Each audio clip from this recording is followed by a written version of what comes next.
সেটা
আসসালামু আলাইকুম রহমতুল্লাহ। আশা করি সবাই অনেক অনেক ভালো আছেন। আলহামদুলিল্লাহ আমিও ভালো আছি। প্রিয় শিক্ষার্থী ভাই এবং বোনেরা, স্বাগতম সবাইকে। কথা দিয়েছিলাম আজকে সন্ধ্যা 7:30টায় অনুবাদের ক্লাস দিয়ে আপনাদের সাথে লাইভ সেশন শুরু করবো ইনশাল্লাহ। অনেকদিন পরে, সত্যি বলতে জানুয়ারিতে সর্বশেষ লাইভ নিয়েছিলাম, এরপরে আর আপনাদের সাথে লাইভে কথা বলা হয় নাই। একটু জানাবেন সাউন্ড সিস্টেম ক্লিয়ার কিনা, ক্লিয়ারলি শোনা যাচ্ছে কিনা। আশা করি খুব সুন্দর একটা লাইভ হতে যাচ্ছে ইনশাল্লাহ। প্রিয় ভাই এবং বোনেরা যারা জয়েন করতেছেন, ছোট্ট একটা রিকোয়েস্ট থাকবে, সেটা হচ্ছে ক্লাসটা একটু শেয়ার করে দিবেন প্লিজ, এবং বন্ধুদের ট্যাগ করে দিবেন। আমরা দ্রুতই আমাদের লাইভ সেশন শুরু করতে যাচ্ছি ইনশাআল্লাহ ইনশাআল্লাহ ইনশাআল্লাহ। আপনারা লং ডে, সত্যি বলতে একটা দীর্ঘ সময় পরে আমার শাকিল ট্রান্সলেশন বইটা নিয়ে অনেকদিন কাজ করা হয় না, ইনশাআল্লাহ এটা নিয়েও সামনে কাজ শুরু হবে। সো যাই হোক, প্রিয় ভাই বোনেরা, সবার কাছে অনুরোধ, সেটা হচ্ছে ক্লাসটা একটু শেয়ার করে দিবেন। আশা করি একটি প্রাণবন্ত সুন্দর একটি ক্লাস আপনাদের উপহার দিতে পারবো ইনশাআল্লাহ। এবং আজকের পর থেকে নিয়মিত আপনাদের সাথে বিগত সালের প্রশ্ন সলভ, টপিক ভিত্তিক class, free hand writing, translation, এই ওভারঅল সকল বিষয় আপনাদের সাথে দিনে একবার অন্তত কথা বলার চেষ্টা করবো ইনশাআল্লাহ। সুমন, একটু ব্যক্তিগত বিভিন্ন পড়াশোনা কাজে ব্যস্ত ছিলাম, এখন থেকে নিয়মিত আসবো ইনশাআল্লাহ। সো একটু বন্ধুদের ট্যাগ করে দিতে হবে সুমন। আমরা দ্রুতই শুরু করতে যাচ্ছি ইনশাআল্লাহ। যাই হোক, আর কথা না বাড়াই, প্রিয় ভাই এবং বোনেরা, সেটা হচ্ছে দেখেন, ট্রান্সলেশনে যাওয়ার আগে কিছু বাস্তবতা বলে যায়। সেটা হচ্ছে বেসিক সেন্টেন্স স্ট্রাকচার নিয়ে আলোচনা করাই যেতে পারে। বেসিক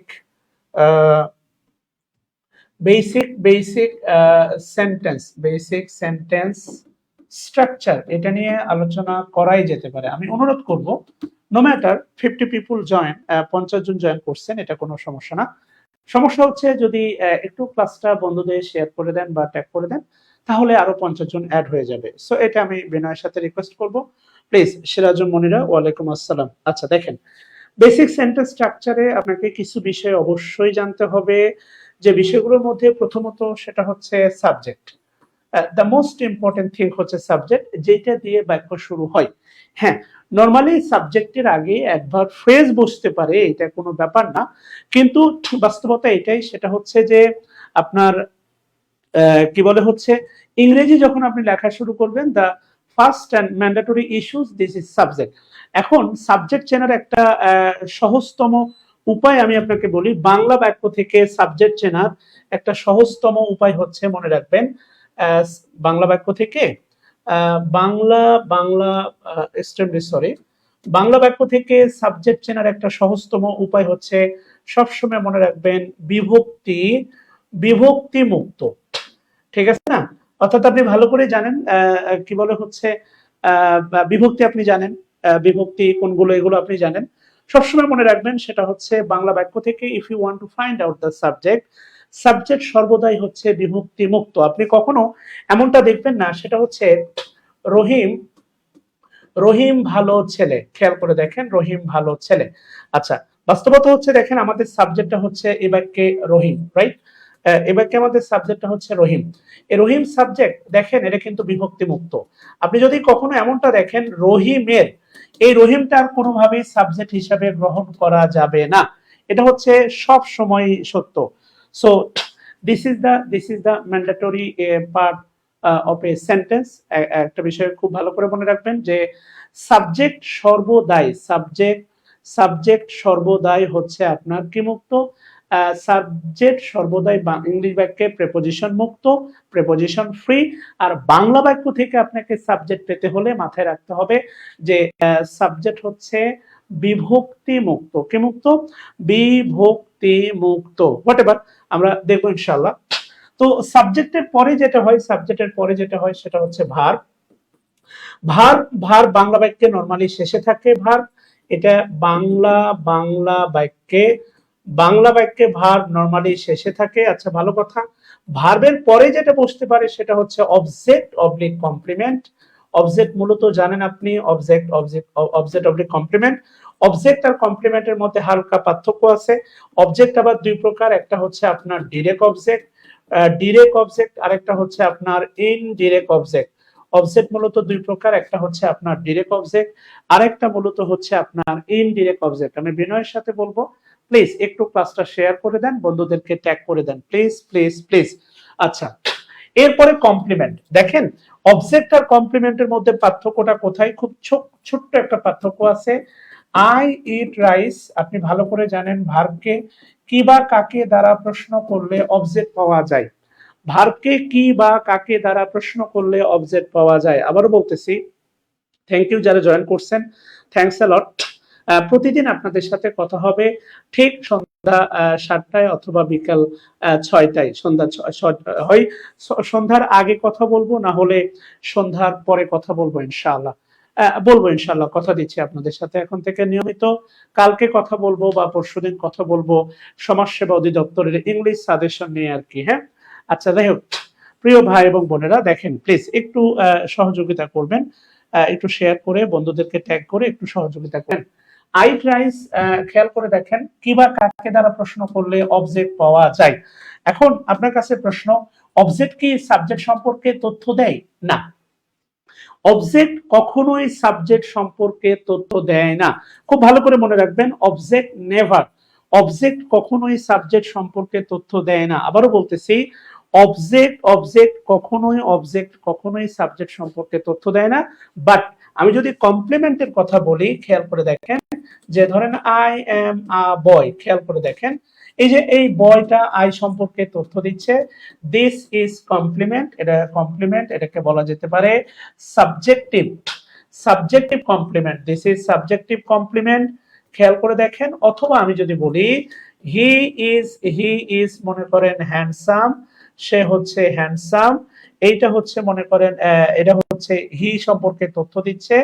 এটার নাম আমরা বলতে পারি হচ্ছে অ্যাডজেক্টিভ কমপ্লিমেন্ট, অর্থাৎ হি কে মডিফাই করতেছে। This is adjective complement. তো what does it means, what is the difference between object and complement?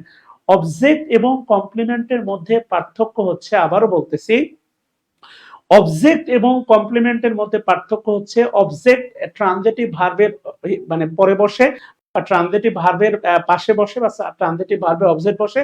R complement সবসময় সাবজেক্ট সম্পর্কে তথ্য দেয়। So this is the fundamental difference between object and complement. আচ্ছা, এরপরে দেখেন, তাহলে প্রথমত আমাদের বসাইতে হবে সাবজেক্ট, এরপরে হচ্ছে ভার্ব, এরপরে অবজেক্ট অথবা কমপ্লিমেন্ট। এরপরে যে ব্যাপারটা থাকে সেটা হচ্ছে আপনার adverbials, the biggest part of a sentence. সবচেয়ে বড় অংশ সেটা হচ্ছে আপনার অ্যাডভার্বিয়ালস। অর্থাৎ আপনি খেয়াল করেন একটা সরল বাক্য, জাস্ট থিঙ্ক, আপনি একটু চিন্তা করেন on the based on simple sentence. আপনি সিম্পল সেন্টেন্সের ভিত্তিতে একটু চিন্তা করেন। জান্নাতুল ফেরদৌস মারিয়া, অদিতি ক্যারিয়ার, বরিশাল। আচ্ছা, থ্যাংক ইউ বোন আমার। ইব্রাহিম নাসির, ওয়ালাইকুম আসসালাম। আমি বিনয়ের সাথে বলবো যারা জয়েন করতেছেন একটু প্লিজ শেয়ার করে দেন। কথা দিচ্ছি আপনারা যারা 50 জন ট্যাগ করবেন, একজন, তাদেরকে হ্যান্ডনোট সুন্দর একটা বই আমি কুরিয়ার করে উপহার দেবো ইনশাআল্লাহ। ওকে, আজকে হাফ সেঞ্চুরি, কালকে না হয় সেঞ্চুরি হবে, কোনো সমস্যা নাই। ক্লাস আমরা করবো ইনশাআল্লাহ, কিছুক্ষণ আসেন। আচ্ছা দেখেন, যেটা বলতেছিলাম সেটা হচ্ছে অবজেক্ট অবজেক্ট অথবা কমপ্লিমেন্ট। তাহলে একটা সিম্পল সেন্টেন্সে থাকে একটা সাবজেক্ট একটা ভার্ব, দুইটা সর্বোচ্চ অবজেক্ট। এর পরবর্তীতে প্রায় 5-7টা অংশ জুড়ে যেটা থাকে সেটা হচ্ছে অ্যাডভার্বিয়ালস। কেননা আপনি ভালো করে জানেন ভার্বকে, ভার্বকে খেয়াল করে দেখেন ভার্বকে কোথায়, ভার্বকে কোথায়, এরপরে হচ্ছে আপনার কখন, কখন, এরপরে হচ্ছে কিভাবে, কিভাবে, এরপরে হচ্ছে কার সাথে, কার সাথে, এরপরে হচ্ছে কোন দিকে, কোন দিকে, এবং লাস্টে হচ্ছে কেন। এই বিশাল প্রশ্ন করে বা প্রায় 7টা প্রশ্ন করে যে উত্তরটা পাওয়া যায় সেটা হচ্ছে অ্যাডভার্ব। আবারও বলতেছি, এই 7টা প্রশ্ন করে যে উত্তরটা পাওয়া যায় তার নাম হচ্ছে অ্যাডভার্ব অথবা adverbial phrase. So the biggest part of a sentence, একটা বাক্যের সবচেয়ে বেশি অংশ জুড়ে যেটা থাকে সেটা হচ্ছে অবজেক্ট। আচ্ছা, সরি, অ্যাডভার্বিয়ালস। এবং আপনি একটা বিষয় খেয়াল করে দেখবেন সেটা হচ্ছে অনুবাদে প্রিপোজিশন তথা বিভক্তির একটা ভালো সম্পর্ক আছে। This is the division. এই এই কি বলে হচ্ছে বিভক্তি বা প্রিপোজিশন আপনাকে বাক্যটাকে ক্ষুদ্র ক্ষুদ্র অংশে ভাগ করতে সাহায্য করবে। খেয়াল করে দেখেন, কথা বুঝতেছেন কিনা? এটা খুবই ইফেক্টিভ একটা বিষয়। এবং আমি আমি আমি আমি অনুবাদ শুরু করব, টেনশন নিয়েন না। সেটা হচ্ছে আমি যদি বলি দেখেন ঢাকা থেকে, এটা অনুবাদ আপনি পারবেন ঢাকা থেকে। বাস্তবতা হচ্ছে এটা একটা বিভক্তি।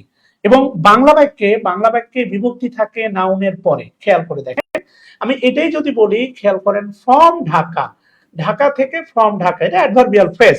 তো এটা হচ্ছে, এটা হচ্ছে আপনার ঢাকা হচ্ছে নাউন, এই ফ্রমটা হচ্ছে প্রেপোজিশন, এটা হচ্ছে বিভক্তি, প্রেপোজিশন তথা বিভক্তি, এটা হচ্ছে বিভক্তি। বাস্তবতা যেটা বোঝানোর চেষ্টা করতেছি, বাংলা বাক্যে, বাংলা বাক্যে বিভক্তি থাকে নাউনের পরে, আর ইংরেজি বাক্যে বিভক্তি থাকে হচ্ছে দেখেন নাউনের আগে। বিভক্তি জায়গায় বিভক্তি বসে আছে, নাউন দেখেন খালি দৌড়ে বেড়াচ্ছে, একবার আগে তো একবার পরে। এটা খুবই চমকপ্রদ একটা কাজ করে হচ্ছে অনুবাদের ক্ষেত্রে। বিভক্তি একটা চমকপ্রদ কাজ করে। প্রিয় ভাই বোনেরা আমার, কথা বুঝতেছেন কিনা? এটা হচ্ছে বাস্তবতা। যাই হোক, তো এই বিভক্তির এই ব্যাপারটা যদি আপনি মনে রাখতে পারেন তাহলে দেখবেন সেন্টেন্স ডিভিশন বা সেন্টেন্স বিভাজন আপনার জন্য আরো সহজ হয়ে যাবে ইনশাআল্লাহ। আমরা একটু রিয়েল কিছু প্রশ্ন দেখি, আপনাদের জন্য কিছু রিয়েল প্রশ্ন থেকে নেওয়া। দেখতে পাচ্ছেন কি বলছে, আমি একটু সবাই কমেন্ট বক্সে লিখবেন তো প্লিজ, যে সাবজেক্ট হচ্ছে বিভক্তি মুক্ত। প্লিজ সবাই একটু এটা কমেন্ট বক্সে লিখবেন, সাবজেক্ট মূলত হয় বিভক্তি মুক্ত, বিভক্তি মুক্ত। প্লিজ এটা সবসময় মনে রাখবেন, সাবজেক্ট উইল বি বিভক্তি মুক্ত। আচ্ছা, এক্সট্রিমলি সরি, আমি আর একটু ছোট করি তাহলে হয়তো বা সুবিধা হবে। হ্যাঁ, তাহলে পুরোটা দেখতে পাবেন ইনশাআল্লাহ। ওকে, এর একটু কমেন্ট করবেন সবাই প্লিজ, এর একটু সবাই কমেন্ট করবেন প্লিজ। আচ্ছা, সাবজেক্ট হচ্ছে বিভক্তি মুক্ত। দেখেন কি বলছে, জলবায়ু বলছে, দেখেন জলবায়ু, জলবায়ু পরিবর্তন, জলবায়ু, আচ্ছা ভালো কথা, জলবায়ু, আচ্ছা কালোটাই মনে হয় ভালো হয় না, জলবায়ু, জলবায়ু পরিবর্তনের ঝুঁকি মোকাবেলার জন্য, এই যে দেখেন হচ্ছে জন্য।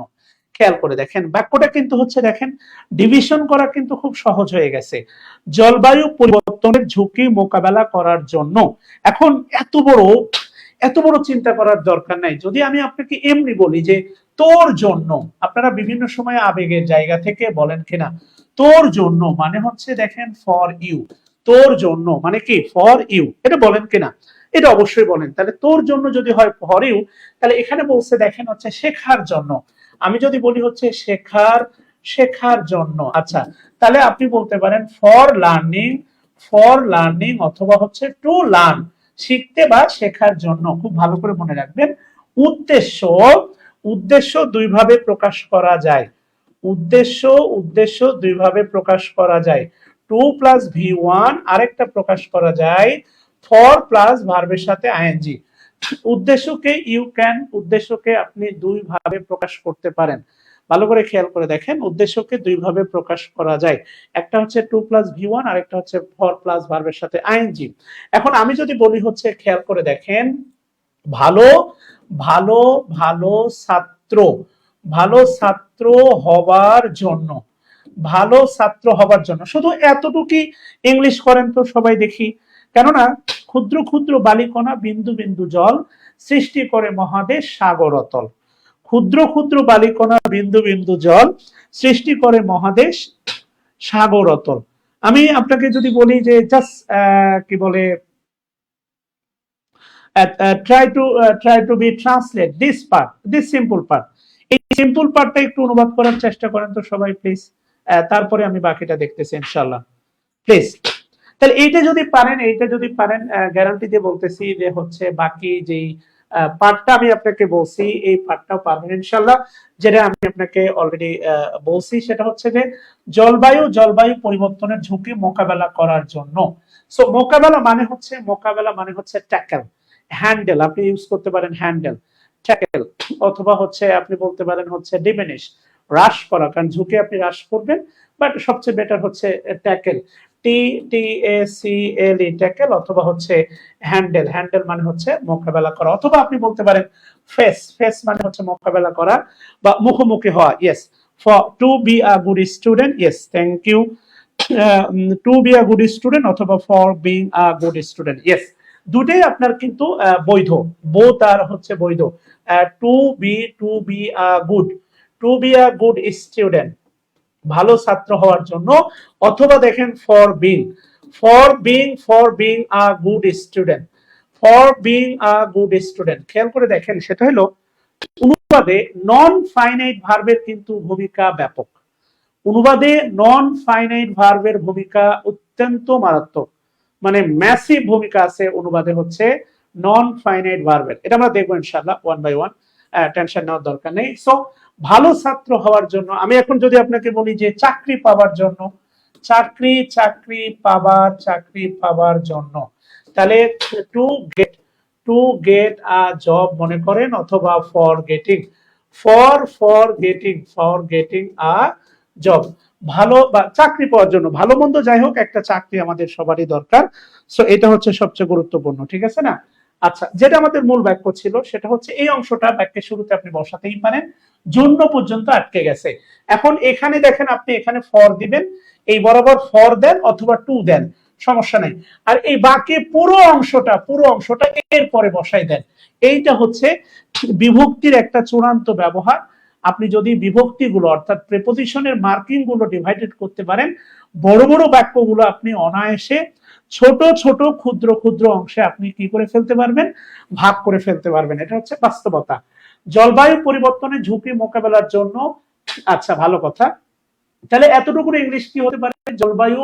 জলবায়ু পরিবর্তনের, এখানে দেখেন একটা ষষ্ঠী বিভক্তি আছে, ঝুঁকি মানে হচ্ছে রিস্ক, মোকাবেলার জন্য। তাহলে আমি যদি এতটুকু বলি মোকাবেলার জন্য, মোকাবেলা বলতে হবে আপনি তাহলে বলতে পারেন টু ট্যাকেল, অথবা বলতে পারেন টু হ্যান্ডেল। আচ্ছা ভালো কথা, কি হ্যান্ডেল করবেন?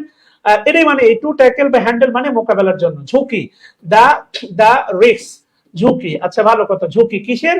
জলবায়ু পরিবর্তনের, মানে হচ্ছে climate change, the risk of দেখেন ক্লাইমেট চেঞ্জ। খেয়াল করে দেখেন এই যে দেখেন জলবায়ু পরিবর্তনের ঝুঁকি, তাহলে আমি যদি এই অংশটাকে এভাবে বলি রহিমের কলম, খেয়াল করে দেখেন, তাহলে এই অংশটাকে অনুবাদ করলে আগে আসে দা পেন, পরে পেন অফ রহিম, এই রহিমের এখানে আছে দেখেন জলবায়ু পরিবর্তনের, এখানে আছে কলম, এখানে আছে দেখেন হচ্ছে ঝুঁকি।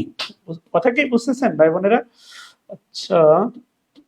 আচ্ছা সাদা দিয়ে লিখি আর কি। যাই হোক, জলবায়ু পরিবর্তনের ঝুঁকি মোকাবেলার জন্য। আচ্ছা ভালো কথা, নয়া ধাঁচের, এখন কিছু কিছু শব্দ আপনার কাছে আননোন মনে হতে পারে, sometime you think that some word very unknown, Bangla শব্দ, কিন্তু নয়া ধাঁচের বলতে একদম নিউলি বলতে পারেন, বা নিউ সিস্টেম বা সামথিং কিছু একটা আর কি, হ্যাঁ নিউ সিস্টেম অথবা একটা। যাই হোক, নয়া ধাঁচের উন্নয়ন প্রকল্প, ডেভেলপমেন্ট প্রজেক্ট, সবুজ অর্থায়ন অর্থাৎ গ্রিনিং ফিনান্স যেটা বলা হয়, সবুজ অর্থায়ন, সামাজিক ইক, মনে রাখবেন যেই শব্দের বাংলা হচ্ছে ইক, ওই শব্দটা কিন্তু অ্যাডজেক্টিভ, খুব ভালো করে মনে রাখবেন। বাংলাতেও অ্যাডজেক্টিভ, বাংলা শব্দ দিয়েও কিন্তু অ্যাডজেক্টিভ চেনা যায়, যেমন সামাজিক সোশ্যাল, রাজনৈতিক মনে করেন পলিটিক্যাল, অর্থনৈতিক ইকোনমিক অথবা কূটনৈতিক ডিপ্লোম্যাটিক। কথা কি বুঝছেন কিনা? অর্থাৎ আপনি হচ্ছে কি বলে হচ্ছে হ্যাঁ নিউ প্রপোজাল, নতুন ধাঁচ, নিউ সিস্টেম, কথা বলতে পারছি। নয়া ধাঁচের উন্নয়ন প্রকল্প, সবুজ অর্থায়ন অর্থাৎ গ্রিন ফিন্যান্স বা গ্রিন ফিন্যান্সিং। এরপরে সামাজিক ও ব্যক্তি উদ্যোগকে প্রয়োজনীয় ব্যক্তি উদ্যোগকে, খেয়াল করে দেখেন এটাকে আমরা পুরোটা সাবজেক্ট হিসেবে ভাবতে পারি, তবে প্যাসিভ করতে হবে। প্রেরণা দিয়ে আগামী দিনের টেকসই বাংলাদেশ। প্রেরণা দিয়ে এই পর্যন্ত একটা অংশ, এটা নিয়ে আমি ব্যাখ্যা দিচ্ছি। আগামী দিনের টেকসই বাংলাদেশ, টেকসই মানে হচ্ছে সাস্টেনেবল বাংলাদেশ গড়ার নীতি কৌশলকে সর্বাধিক অগ্রাধিকার দিয়ে যেতে হবে। এখন বাস্তবতা হচ্ছে, আপনি একটু খেয়াল করেন এই বাক্যটাতে যদি আমি অ্যাক্টিভ চিন্তা করি, সাবজেক্ট হওয়ার মতো কেউ নাই। অনেস্টলি স্পিকিং, এই বাক্যটাকে সাবজেক্ট হওয়ার মতো নাথিং, এই বাক্যে সাবজেক্ট হওয়ার মতো কেউ নাই। ভালো করে খেয়াল করেন, বাক্যটা একটু হালকা বড়, কিন্তু এর ভিতরে তেমন কিছু নাই, কেননা ইহা একটা সরল বাক্য। আমি যদি চিন্তা করি this is a simple sentence, যেমন এই পর্যন্ত দেখেন প্রেরণা দিয়ে। আমি যদি আপনাকে বলি, খেয়াল করে দেখেন একটু আগে যেটা বললাম যে ঢাকা গিয়ে ইংলিশ কি হবে দেখেন, এই যে going to Dhaka, going to Dhaka, যেটা একটু আগে বললাম যে নন ফাইনাইট ভার্ব, এর একটা মারাত্মক ভূমিকা আছে হচ্ছে আপনার অনুবাদে। যেমন ধরেন আমি যদি বলি টু ইট মানে হচ্ছে খেতে, টু ইট। যদি বলি ইটিং মানে হচ্ছে আপনার খেয়ে, অথবা যদি বলি ধরেন আফটার ইটিং মানে হচ্ছে খাওয়ার পরে।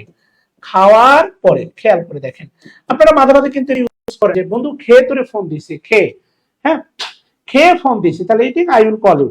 কথা বুঝতেছেন কিনা? আফটার ইটিং, খাওয়ার পরে। তো এই কথাটাই কিন্তু বলা আছে দেখেন, খেয়ে বা এই যে দেখেন ঢাকা গিয়ে, বা রান্না শেষ করে, বা রান্না করে, মনে করেন রান্না করে, কুকিং, সহজ কথা, রান্না করে। কথা বলতে পারছি, অ্যাসাইনমেন্ট শেষ করে, ফিনিশিং দ্য অ্যাসাইনমেন্ট শেষ করে, কথা বলা শেষ করে, বা কথা বলার পরে, আফটার টকিং।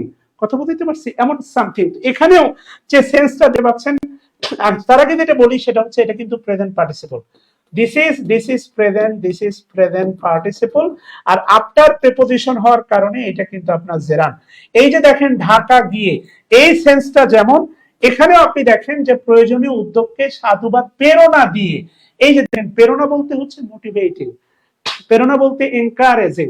আপনি হয়তো বা মোটিভেটিং না দিয়ে এনকারেজিং, উৎসাহ দিয়ে, প্রেরণা দিয়ে। ওই যে প্রেরণা দিয়ে, ঢাকা গিয়ে, খাবার খেয়ে, কথা বলে, রান্না করে, এই যে দেখতেছেন একটা অসম্পূর্ণতা থেকে যাচ্ছে, এগুলোই হচ্ছে নন ফাইনাইট ভার্ব। অর্থাৎ যেটা শোনার পরে আপনার আবার শোনার আগ্রহ থাকবে, this is non finite verb. কথা কি বুঝতেছেন? এই জন্য আগামী দিনের টেকসই বাংলাদেশ গড়ার নীতি কৌশলকে কি করতে হবে? সর্বদা, অলওয়েজ অগ্রাধিকার, প্রায়োরিটাইজ দিয়ে হবে। এখন বাস্তবতা হচ্ছে, আপনি যদি এটাকে প্যাসিভ করেন, ঠিক আছে না, প্যাসিভ করলে সাবজেক্ট হিসাবে আমরা নয়া ধাপের উন্নয়ন প্রকল্প, সবুজ অর্থায়ন, সামাজিক ও ব্যক্তি উদ্যোগ, এটাকেও সাবজেক্ট হিসাবে নিতে পারি। আবার দেখেন বলতেছে হচ্ছে বাংলাদেশ গড়ার নীতি কৌশলকে, অর্থাৎ principles of building Bangladesh, constructing Bangladesh, proceeding Bangladesh গড়ার এই যে নীতি কৌশল, ঠিক আছে না, স্ট্র্যাটেজি, প্রিন্সিপাল এন্ড স্ট্র্যাটেজি যেটাই বলেন না কেন, এটাকে কি করতে হবে বলছে? অগ্রাধিকার দিয়ে যেতে হবে। এই যে দেখবেন এর ভিতরে একটা বাধ্যবাধকতা আছে, আমরা মাস্ট ইউজ করতে পারি, মাস্ট বি। তাহলে মনে করেন যে হচ্ছে নীতি কৌশলকে মাস্ট বি প্রায়োরিটাইজ, আপনি এটাও করতে পারেন। You can just translate in passive sense, আপনি এটা প্যাসিভেও করতে পারেন।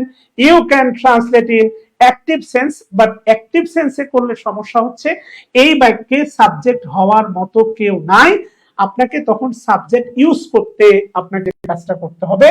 খুব ভালো করে মনে রাখবেন, যার সাবজেক্ট হওয়ার কেউ নাই, তার সাবজেক্ট হতে পারে ইট, তার সাবজেক্ট হতে পারে উই একটা হচ্ছে ইনডিফিনাইট প্রোনাউন, আপনি এটা উই দিয়েও শুরু করতে পারেন। কথা বলতে পারছি?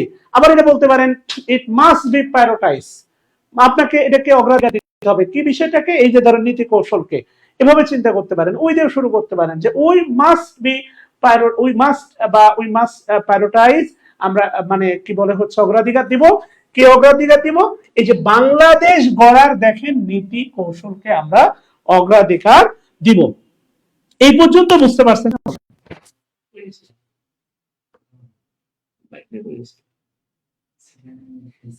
কি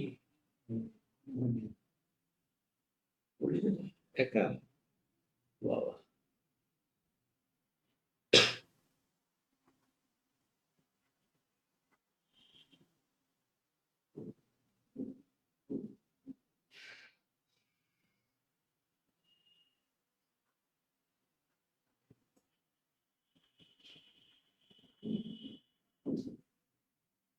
না, আপাতত অনুবাদের কোর্স চালু করার কোনো ইচ্ছা নাই। এটা পরবর্তীতে চিন্তা করব আর কি। হ্যাঁ, খেয়াল করে দেখেন, আমরা যদি বাক্যটাকে এভাবে চিন্তা করতে পারি, সেটা হচ্ছে জলবায়ু পরিবর্তনের ঝুঁকি মোকাবেলা করার জন্য, তাহলে আমরা এটাকে এভাবে লিখতে পারি। খেয়াল করেন যে টু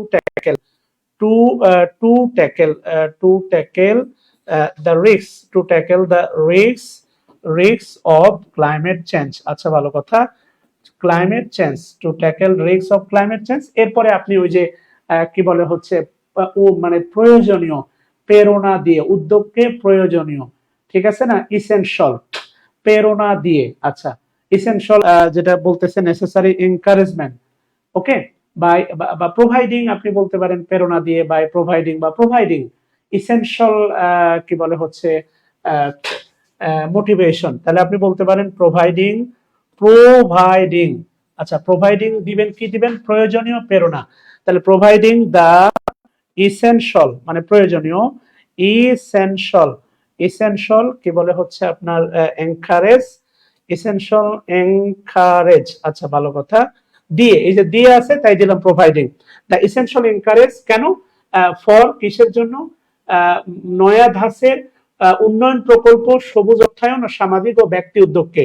ফর আপনি বলতে পারেন নয়া ধাঁচের উন্নয়ন প্রকল্প, আর তাহলে হচ্ছে for the development, for the development for the development project for the development project of new system. আচ্ছা, নিউ সিস্টেম। এরপরে বলতে পারেন সবুজ অর্থায়ন, গ্রিন ফাইন্যান্স। এরপরে বলতে পারেন হচ্ছে সামাজিক ও ব্যক্তি উদ্যোগকে। তাহলে বলতে পারেন সোশ্যাল অ্যান্ড পার্সোনাল স্টেপ, অথবা এন্টারপ্রেনার পার্সোনাল স্টেপ। এরপরে বলতে পারেন কি, এরপরে লাইন হচ্ছে উই মাস্ট কি করতে হবে? মনে করেন প্রায়োরিটাইজ, আমাদেরকে অগ্রাধিকার দিতে হবে অলওয়েজ। আমাদের উই মাস্ট প্রায়োরিটাইজ অলওয়েজ আসতে দিলাম। কি দিতে হবে? আগামী দিনের টেকসই বাংলাদেশ গড়ার নীতি কৌশলকে, আগামী দিনের উই মাস্ট প্রায়োরিটাইজ, আগামী দিনের টেকসই বাংলাদেশ গড়ার নীতিমালাকে। তাহলে we must prioritize the innovative strategy of, মনে করেন হচ্ছে অফ বিল্ডিং বাংলাদেশ অলওয়েজ, বা ফিউচার বাংলাদেশ, বিল্ডিং ফিউচার, আগামী দিনের ফিউচার বাংলাদেশ অলওয়েজ। ওকে, এইটা মোটামুটি আপনি এভাবে সাজাইতে পারেন। আমি যেটা বলে দিচ্ছি এটাই শেষ কথা, এর বাইরে আর অনুবাদ হবে না, বিষয়টা এমন না। অনুবাদ আপনি বিভিন্ন ভাবে করতে পারেন, বিভিন্ন ভাবে সাজাইতে পারেন। এই যে প্রেজেন্ট পার্টিসিপল যেটা আমি ইউজ করছি, providing the essential encouragement for the development project of the new system, এটা বাক্যের শেষেও আপনি দিতে পারেন। আপনি শুরু করতে পারেন two tackle the risk of climate change we must prioritise the innovative strategy of building future Bangladesh always providing the essential encouragement of the development project for new system green finance social blah blah blah, এভাবে সাজাইতে পারেন। এটা যে কোনো ভাবে সাজানো যায় আর কি, শুধুমাত্র অর্থের সামঞ্জস্যতা থাকলেই ব্যাপারটা, তার প্রশ্নবিদ্ধ কোনো ইস্যু থাকবে না। যাই হোক, এরপরে যেটা বলছে খেয়াল করে দেখেন, সেটা হচ্ছে এই ছোট্ট একটা অংশ দেখেন। এই ক্ষেত্রে এইখানে বলছে দেখেন, এই ক্ষেত্রে বলতে পারেন ইন দিস রিগার্ড, এই ক্ষেত্রে। আচ্ছা, ভালো কথা, এগুলো বাক্যের শুরু, অলংকার বলা যায়। প্রয়োজনের সাথে দেখেন বিভক্তি আছে, সাবজেক্ট হবে না। আঞ্চলিক সংযোগ বাড়াতে হবে। আঞ্চলিক, এই যে দেখেন এই শব্দটার সাথে ইক আছে, ইক মিন্স হচ্ছে রিজিওনাল। আঞ্চলিক সংযোগ মানে হচ্ছে কমিউনিকেশন, কমিউনিকেশন কি বলছে, দেখেন বাড়াতে হবে। তাহলে এই যে মাস্ট আপনি ইউজ করতে পারেন অথবা ইউজ করতে পারেন হ্যাভ টু। তো আগেরটা যেহেতু আমরা মাস্ট ইউজ করছি, আমার মনে হয় পরেরটা হচ্ছে আমরা কি ইউজ করতে পারি, পরেরটা আমরা হ্যাভ টু ইউজ করতে পারি। একটা বিষয় খুব ভালো করে মনে রাখবেন, সেটা হচ্ছে মানে রিপিটেশন হচ্ছে the main obstacle of free hand writing. আপনি বারবার লিখতেছেন it is important, it is important, it is important, এটা হচ্ছে আপনার লেখনির সৌন্দর্যটাকে বিভৎস আকারে নষ্ট করবে।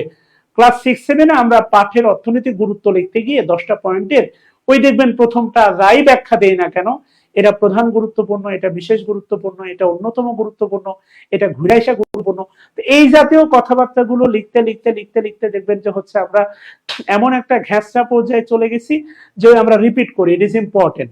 আগে ইউজ করছেন মাস্ট, এবার ইউজ করেন হ্যাভ টু, মানে বাড়াতে হবে, বাধ্যবাধকতা। তাহলে আসেন পরবর্তী বাক্যে আমরা একটু যাই। এক্ষেত্রে প্রয়োজনে বলছে, দেখেন এক্ষেত্রে প্রয়োজনে if it necessary, it will be essential, অথবা এটা ইট দিয়েও করতে পারেন। আঞ্চলিক সংযোগ আপনাকে বাড়াতে হবে। আঞ্চলিক সংযোগ মিনস হচ্ছে এই যে ধরেন আমাদের আশেপাশে যারা আছে তাদের সাথে আমাদের কমিউনিকেশন গ্যাপ বাড়াতে হবে। যদিও প্রতিবেশী হিসাবে আসলে ভারত আমাদের খুব একটা ভালো বন্ধু না, বাট এর পরেও হচ্ছে আপনাকে অবশ্যই টিকে থাকার জন্য অবশ্যই তার সাথে একটা সৌহার্দ্যপূর্ণ সম্পর্ক রাখার ভিতরেই কল্যাণ। যাই হোক, বলছে দেখেন এক্ষেত্রে প্রয়োজনে আঞ্চলিক সংযোগ বাড়াতে হবে। তাহলে ইট ইজ ইসেনশিয়াল, তাহলে in this regard it is essential, it is essential, এটা গুরুত্বপূর্ণ। টু এনহ্যান্স মানে বৃদ্ধি। নরমালি ইনক্রিজ শব্দটা হচ্ছে প্রবাবলি সবাই ইউজ করে। এখন আপনি এই জাতীয় শব্দ থেকে একটু মুখ ফিরিয়ে নিতে হবে, অবশ্যই নিতে হবে, কেননা এগুলো ভেরি ভেরি কমন। ইনক্রিজ না, এনহ্যান্সের বাইরে আপনি আরো অন্য যে কোনো কিছু দেন, কিন্তু হচ্ছে আগমেন্টেড দেন, আগমেন্ট দেন, আগমেন্ট মানে হচ্ছে বৃদ্ধি। তাহলে it is essential to augment কি হচ্ছে বাড়াতে হবে রিজিওনাল কমিউনিকেশনও দিতে পারেন, অথবা দিতে পারেন কানেক্টিভিটি। রিজিওনাল কমিউনিকেশন অথবা কানেক্টিভিটিও দিতে পারেন। ইনশাআল্লাহ কালকে আপনাদের সাথে কথা বলবো সন্ধ্যা 6টায় ইনশাআল্লাহ, ঠিক মাত্র 1 ঘন্টা আগে আপনাদের সাথে কথা বলবো। সো দিস ইজ দ্য মানে after many Times this is the first live class today. অনেকদিন পরে আপনাদের সাথে কথা বলতে আসলাম। সো ইনশাআল্লাহ নিয়মিত আপনাদের সাথে কথা হবে, ভুল ত্রুটি মাফ করবেন। কালকে আপনাদের সাথে কথা বলবো সন্ধ্যা 6টায় ইনশাআল্লাহ। সো সে পর্যন্ত ভালো থাকবেন, আপনাদের জন্য দোয়া, আমার জন্য দোয়া করবেন ইনশাআল্লাহ, যেন শারীরিক সুস্থতা বজায় রেখে নিয়মিত ক্লাসগুলো কন্টিনিউ করতে পারি। থ্যাংক ইউ যারা জয়েন করছেন টু কি বলে এনকারেজ মি, আমাকে কি বলে অনুপ্রেরণা দেওয়ার জন্য সবাইকে ধন্যবাদ। ইনশাআল্লাহ আগামী দিন থেকে আমরা আমাদের জায়গা থেকে সর্বোচ্চ চেষ্টা করে আপনাদেরকে সেবা দিয়ে যাব ইনশাআল্লাহ। এবং আমাদের বেসিক কোর্সের একটা স্পেশাল মেগা অফার ঘোষণা আসবে ইনশাআল্লাহ।